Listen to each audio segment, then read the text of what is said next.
How to fix Intel SST microphone not working on Windows. 1. Remove Intel SST from Device Manager, if you installed. 2.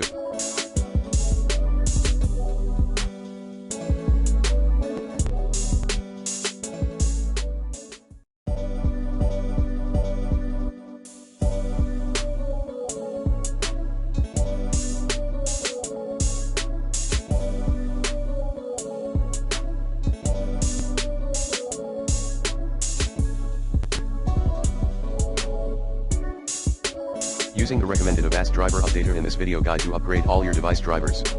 3. Run audio troubleshooter. 4. Replace SST driver with HD audio controller.